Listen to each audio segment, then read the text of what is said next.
Hey guys, my name is X Factor. I hope you're having a great day. Apologies for not having any Battlefield 1 or commentary style videos on the channel in the last week and a half or so. There's a ton of topics that I want to cover and go over, not only in Battlefield 1, but Battlegrounds. But I've been extremely sick with upper respiratory and asthma, aka the Wombo Combo, which makes it extremely difficult to talk for extended periods of time because I run out of breath or I have to hack up a lung every couple of seconds, which is not good for the fluidity of such conversations because I don't script things. Everything's off the cuff. I might have a couple bullet points and away we go. And here's the good news. I feel bad and I'm going to reward you guys. I actually have a ton of premium codes for Battlefield 1. Doesn't matter if it's PlayStation 4 EU, NA, Xbox Global, or PC Global. I've got premium for days. So if you're interested, there's a few things you have to do. You have to like the video, leave a comment down below, and most importantly, indicate what platform you are on. I'll then reach out to 10 to 20 random people from the comments, indicating who won in that comment thread, trying to get a hold of that person to dole out the codes. And we'll do that within 2 weeks of this video launching. So hopefully that makes up for my absence of Battlefield 1 and some commentaries. The good news is this: we will be playing more Battlefield 1 as time goes on, as DICE is on the ball right now in the community test environment. Not just with the patch that's live right now in vanilla with the reduced grenade spam, but with the upcoming changes. I'm extremely excited because it seems as if DICE is willing and really wants to put a skill gap back in multiple aspects of this game. It's been a major complaint of mine that Battlefield 1 was simply too casual and really doesn't have you coming back for more because it's too simple to master. There's not a lot of mechanics going on in-game that takes a lot of time to figure out, whether it's player movement, gunplay, vehicle play, or of course air play. Now, they've already done the grenades, we've kind of alluded to that, and it's in a much better state.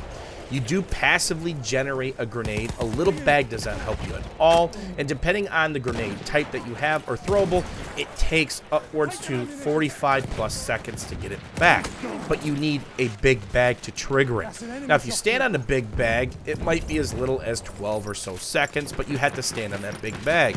Now for me, running around as cavalry, I only have little bags. I cannot bring back my grenades in any way, shape, or form.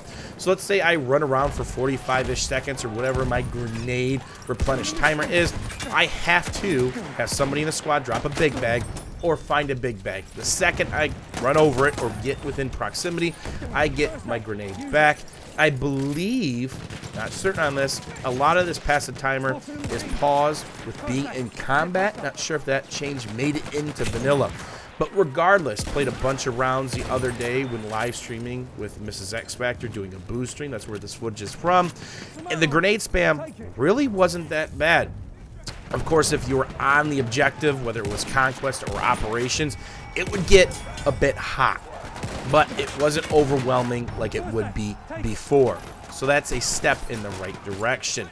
Then, of course, he alluded to a couple seconds earlier ago, with all the changes coming to CTE, there is nothing off the table, including suppression.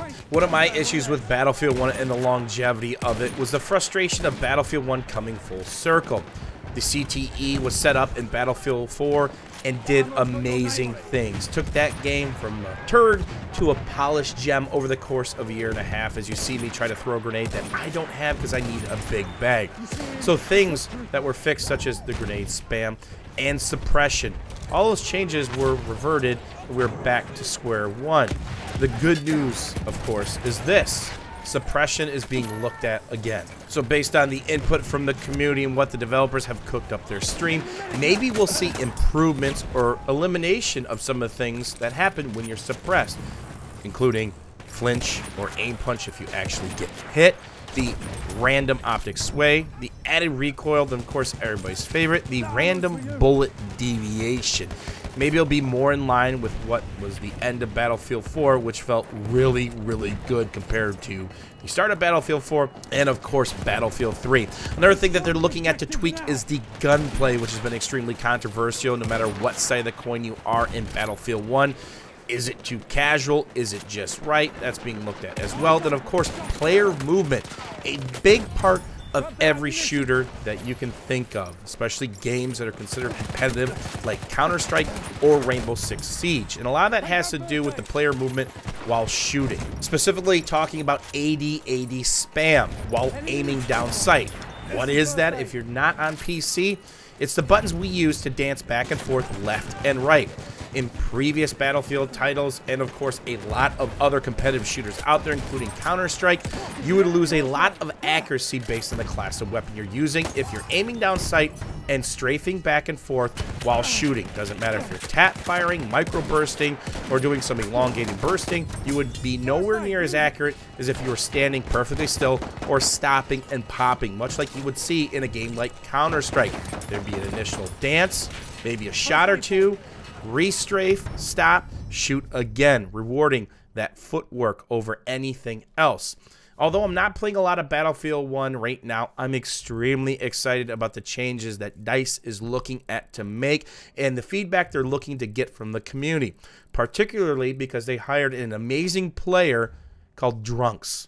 Big part of the competitive scene, a phenomenal player who's all about the skill gap. It's going to be interesting to see what they do in CTE and how long this takes, but I'm extremely excited and foresee myself playing more Battlefield 1 in the future.